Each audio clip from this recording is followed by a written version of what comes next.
Look, it's two people. Welcome to Scrub Hub Podcast 29.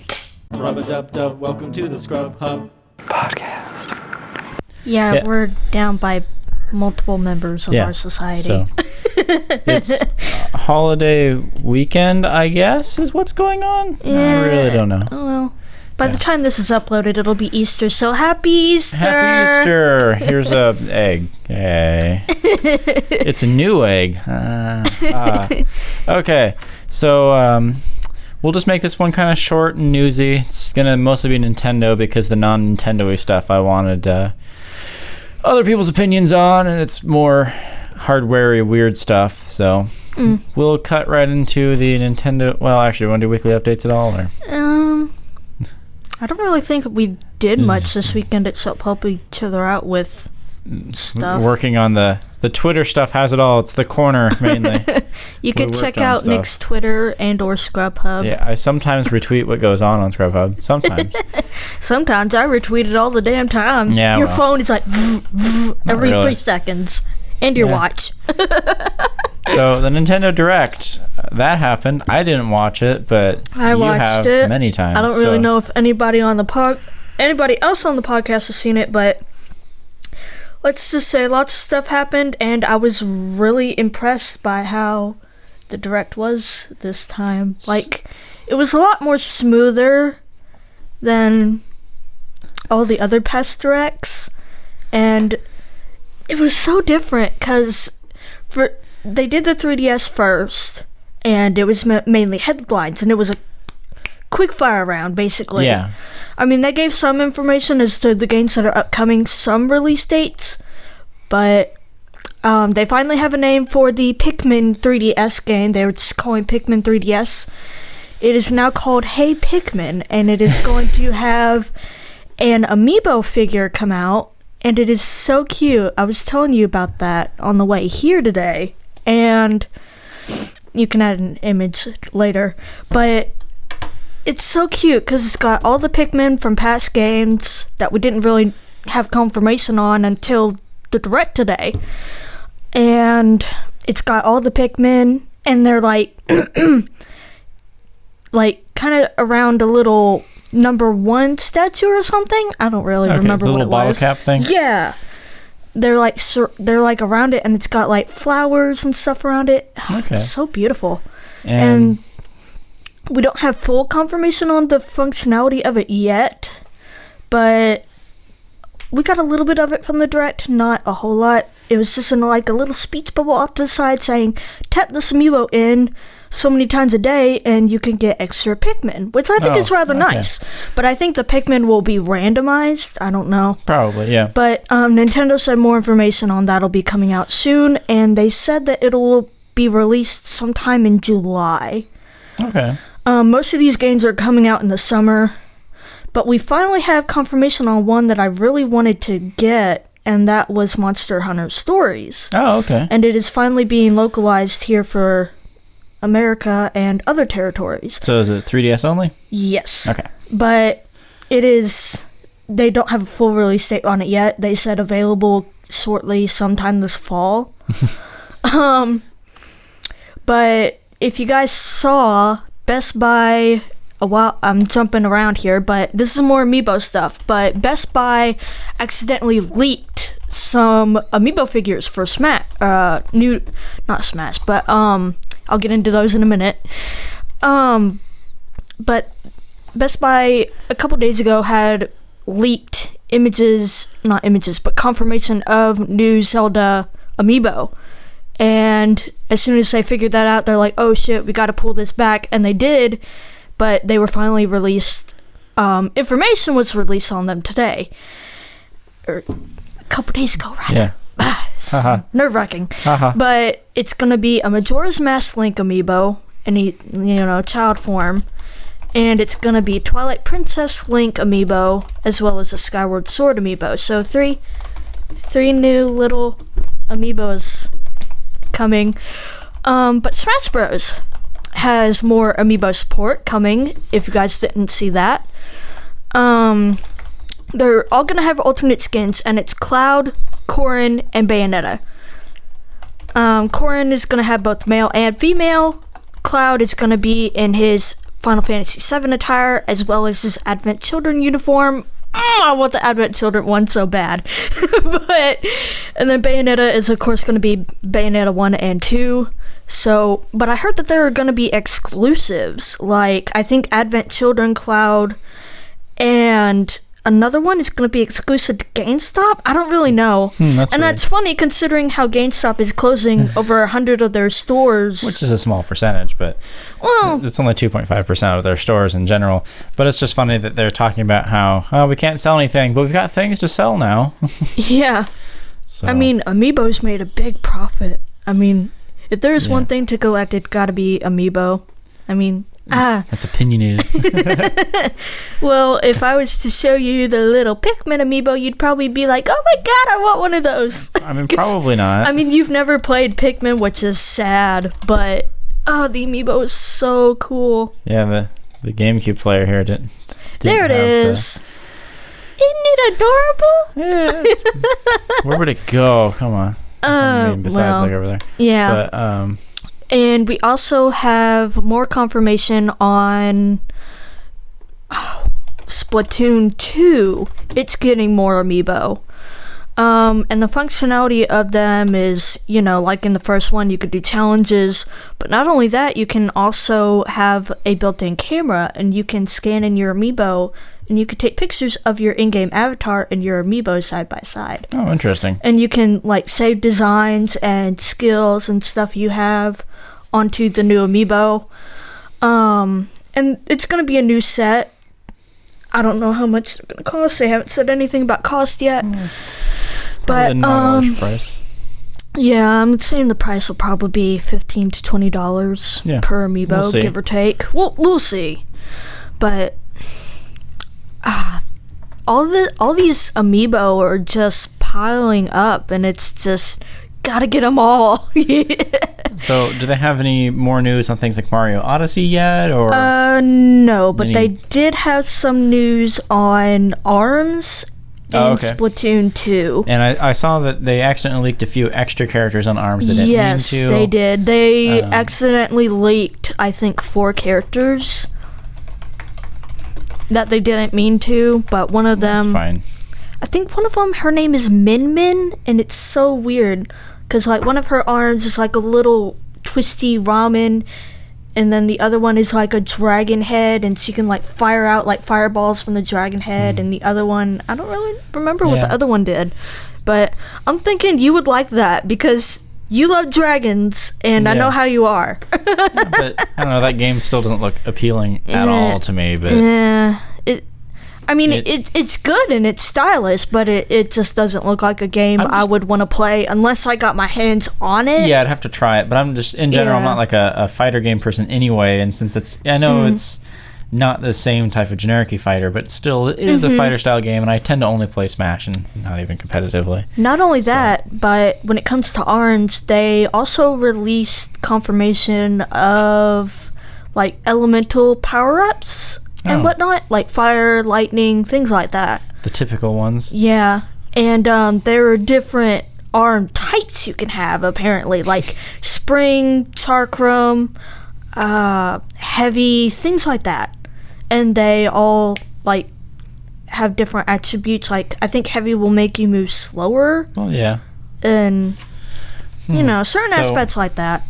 Nothing weird or exciting, just kind of... It's strange to have power-ups and things like that, but we'll see. We'll see how it goes. We'll see. I hate to dart back for a minute, backtrack, but when it comes to 3DS stuff, if you guys don't know, this year is Kirby's 25th anniversary, and Nintendo has confirmation that they already released one of the games called Team Kirby Clash Deluxe. I have it on my 3DS. I've been playing it since yesterday. Not a whole lot, but it's really good. It's free to start, but if you want your, items and stuff to be better, you have to purchase downloadable content. And knowing me, I don't have any money, so there goes that. But it helps you get better gear, and it helps your little village grow.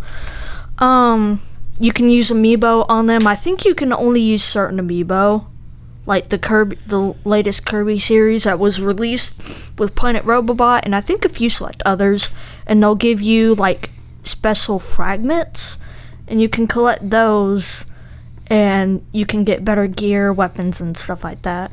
It's really interesting. And they have passwords that you can get, but I don't think any have been released. I think it said to check back on the Nintendo website and magazines and things like that, and they might have some there. So were there any other Kirby games announced? Yeah, we don't really have a full title for it yet. Nintendo just said it's going to be a multiplayer RPG, which doesn't, like a multiple RPG, like an action RPG that you can play with multiple people. Okay. But we don't have a title for it yet, and it is, I think, going to be a 3DS exclusive. Okay, strange choice. And that is a, well, no. No, not really, because yeah. Kirby's always been on a handheld system. Not necessarily. Its first game was on the NES. Yeah. But yeah, then it was became also more of a on handheld. It was also on the Wii U, I think, with Rainbow Curse. Yeah. Well, then most of the riders, or whatever they called it, the Air Ride and such, were on console. That's right. As well as Kirby Air Ride was on GameCube. Yep. And then there were some other similar ones. And then they also had the various SNES games, but besides that, it became sort of a handheld thing later, which Kirby is by design is really good for handheld, because handhelds kind of replaced the 8 and 16-bit consoles with the same amount of power. So a lot of people are really disappointed that no Pokemon game was announced. I'm like, they're probably waiting till E3 to announce either a port of Pokemon on the Switch or something entirely different. I mean, last year was Pokemon's big year. Yeah. I don't really think they're going to do anything for this year, because look at the timeline. There have been a couple years in between where we've had major games release. Yeah, I mean, besides seeing Stars or something, I wouldn't expect a new major Pokemon game out yet. Yeah. We've still got Sun and Moon that are so fresh. Yeah, and I've actually picked it up again, and I'm like, why did I drop this game? Oh, that's right. My Animal Crossing town is like, you do this for me and I'll give you this, you know. But I got a new villager moving in soon. Freya the little wolf. Oh, I love her. But, So any other Switch news? Do we Splatoon 2 has a new multiplayer mode. That's right, the Salmon Run. The Salmon Run. Salmon Run. I like to say salmon. You can't stop me. Say it however you want to say it. But I think it's a really good multiplayer cooperative game on the side, I guess. It's like a little destructor type mediator thing that most video games do nowadays. But like Animal Crossing, for instance. But basically you like try to save little itty bitty like power eggs or something from these evil fish guys called chums. I know, really clever, Nintendo, really clever. But they like swarm you in hordes, and they like depurify, like they're impure, and you kind of have to stop them and shoot them up and whatnot. It's really difficult to explain. Yeah, but you have to save the little egg things to get like extra power-ups and things like that. And I find it really interesting that they add a new mechanic as to where you can be revived in this mode. I don't really think that was in the original Splatoon. No, it wasn't. So are there going to be waves of enemies, and so this is a zombies or a horde or what's the other term? One of those style of games. So it makes sense that you could be revived, because this isn't a death match. This is actually a horde match, that type of thing, waves of enemies, and so you'd get revived probably in between rounds, I would assume, that type of thing. So look, they finally added zombies. But one nice little detail, if you guys go back and watch the direct and like slow the frame footage down a bit, you can see that like when the person a squid dies, they like turn into like a little glowy squid thing, and you have like lifesavers. It's jumping in the little lifesaver like, save me. It's so cute. Weirdness. Oh, I did hear there was some new stuff on Sonic Forces, but not too exciting. It was weird to be too much. Have a pretty large highlight for a Sega game in Nintendo Direct, but that's fine. And then, were there any new games we haven't heard of at all yet, or is the Switch still not going to have any games? I don't really think so, but there is one indie game I think you might have heard of, Box Boy. No, actually. This will actually be its last game, I'm sad to say, and it's called Bye Bye Box Boy. I've never played it. I mean, I've played the demos, but sadly, Nintendo has confirmed that this will be their last game in the Box Boy franchise. Okay.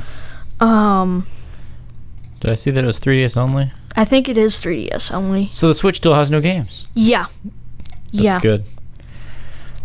I didn't really watch a whole lot of the Switch part. I was mostly focused on the 3DS part.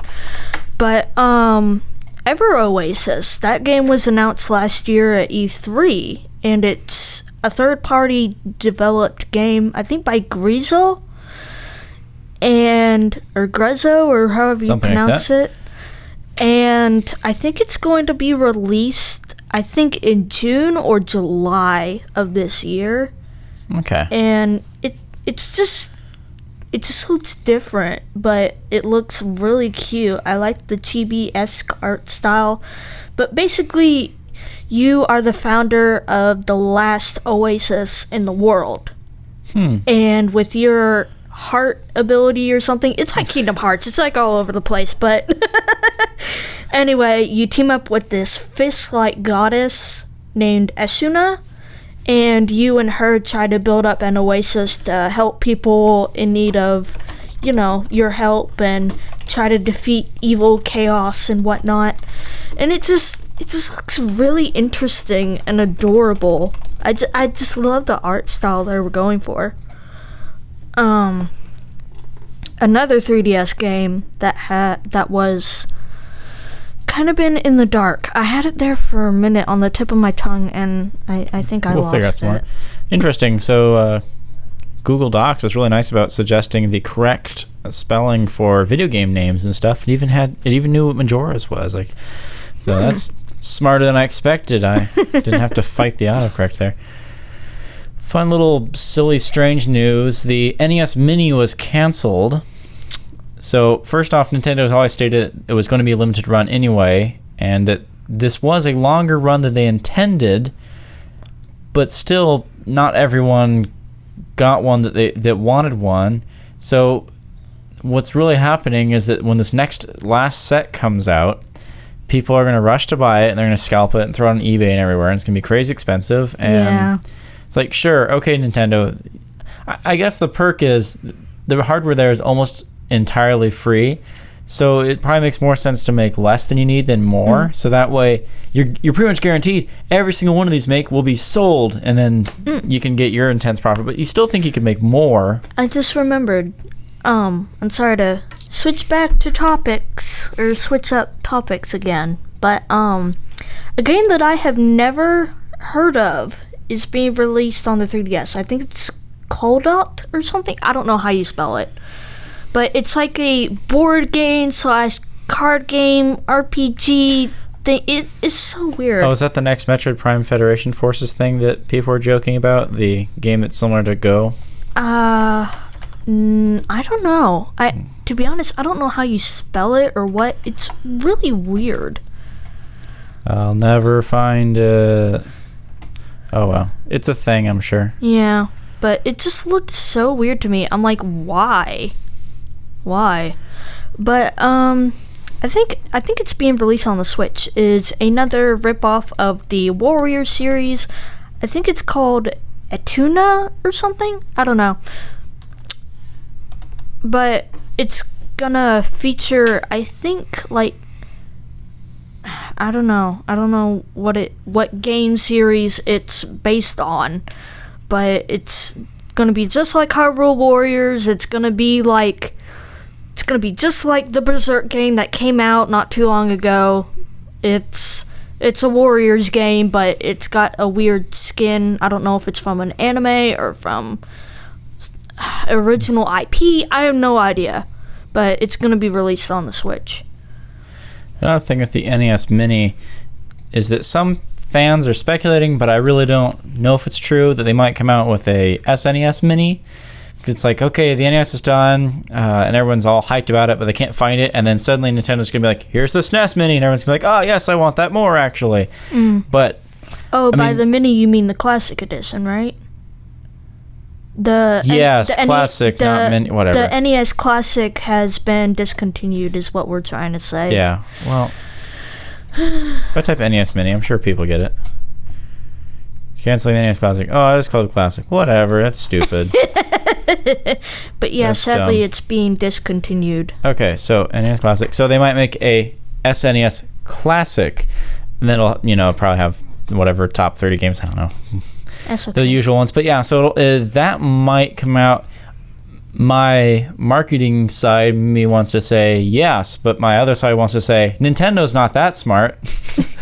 When has Nintendo ever been smart? They're smart in their own way, but it doesn't typically work out here. So it's like, yes, I understand where you're going for Nintendo, but that's probably not the best way to do this.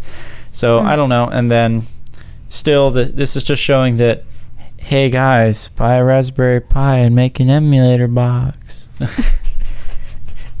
It can play all the games. Yeah. All of them. And a little bit more. So yeah. You're showing your Christopher Walken voice off there a little bit. So the other news that we have is kind of hardware-y and weird computer drama stuff that I don't really want to bring up because there's not really going to be much of a discussion for it. So we'll probably cut the podcast short, which is more of a newscast. But hey, we got one out this week, so you watch it and be excited. So thank you for watching. So subscribe because we'll have a good one later. I can't get over that. I'm sorry. Haha, suffer. Do it again. Do it again. I don't wanna. I'm not gonna keep doing this voice for you. I love this guy. If you can't tell, I'm not gonna keep doing this voice. If you're wondering. But yeah, so that's gonna be our short newscast. So you've been joining Scrub Hub on the Confirmation Cast. All right, so we'll see you next week. Get subscribed so you can see the video that'll be out next week. That'll actually have hopefully the other people. Yeah. And we'll have an intense discussion about here's kind of some preview, some Scorpio stuff, interesting things, Windows drama, some Ubuntu Linux drama, and then maybe some news on like E3 and stuff, depending upon if we get hints at that. And again, happy Easter. You know. Oh, I did want to point out one more thing before we go. Apparently the Pokemon I Choose You movie is actually not going to be a full retelling of the original anime at all. Oh. Apparently in Japan, when the movie gets released, they're going to distribute a Ho-Oh for Sun and Moon owners that go and see the movie. And apparently it has a Pokemon that was leaked and therefore is confirmed by Nintendo back when the game was, still in its demo stages and people data mined all the shit out of Nintendo and whatnot when the demo was out. But anyway, the Pokemon that is known as Marshadow will make an appearance in the movie. Oh. Marshadow. Oh, interesting. No confirmation on when it's going to be distributed. Nintendo, the Pokemon Company has said to check back regularly to see when it will be distributed. But we do have confirmation on more characters being in the Pokemon movie. I don't really know what their names are or whatnot, but one of the characters has a Piplup for a partner, another one has an Incineroar, and I think another one has... Damn it, I can't remember what the other something kid's else Pokemon was. But apparently this is not just going to be a retelling. If anything I has said before, doesn't allude to it not being a retelling as people originally thought, aka myself. But yeah, it's just really different. I mean, I don't really know nobody knows what to expect from the movie yet, but a lot of people have said that they love the art style and that it's just different from any. I just hope that with this movie, Pokemon go back to their roots and not make this movie childish. We'll see. It's an exciting gamble. Oh God, have you seen a recent Pokemon movie? I haven't seen a recent anything Pokemon, so speaking of Nintendo has made it undesirable to see. Another thing, speaking of Pokemon, this season of Pokemon Sun and the series Sun and Moon has been really dark. Like, really dark. Like, in the latest episode that aired in Japan, it has a Litten, which is a little fire cat, and a Stoutland, which is a huge dog, I'd say about the size of Lily. And they're like best friends. Which is my dog for reference, so you won't know that reference. You guys won't know Lily, sadly. She doesn't like the basement that much. But anyway, back on topic. The Stoutland is like getting old and he's like sick and dying, and the Litten doesn't know what to do, and Ash finds the Stoutland and he ends up taking it to a Pokemon Center and it ends up dying. I mean, Pokemon have died in the anime before. Yeah. But not to this extent. Yeah, that's more direct about it. Yeah. I mean, when he takes the Stoutland to the nurse, he's like, he's gone. And you're like, holy shit. That's funny. And then the Litten gets all depressed, and then Team Rocket's Meowth comes by, and he's like talking to the Litten, and he's like, hey, why you moping around like this? It'll only deepen your grief even worse if you don't talk about it. The Litten just shoos him away, and Meowth goes on his own business. And then the next morning, Ash finds Litten in the old spot where they buried Stoutland. And they look up to the sky and they see a formation of Stoutland in the clouds and a big rainbow looking over them. And Litten eventually decides to join Ash's team. And I'm like, damn, that is a really dark but good episode. Yeah, that's interesting. It made me cry. Dare I say it? They're learning new things. Yeah, Pokemon, you learn from this and make your movies more like this. It's interesting. Especially the recent one. Oh, dear God. The Volcanion one made me puke. It was so bad. Sounds like a movie I want to watch now. Oh, yeah. Another fun fact. The only reason why I watched the Keldeo movie in the first place was Vic Mignogna. He did the voice of Keldeo, and if you don't know who that is, he is the voice of Edward Elric in FMA and FMA Brotherhood. And if you don't know what that is, it's Full Metal Alchemist, which is an anime. And if you don't know what that is, and if you don't know what that is, yeah, the recursions. Yeah. All right. Well, I think I'm gonna go. I think that's about it. I'm gonna go suggest an idea to Twitter. We'll see about that. But, all right. Have fun, everyone. Bye, everyone, and happy Easter. Nick, what the hell? He's eating the microphone. Oh my God. Alright, please subscribe.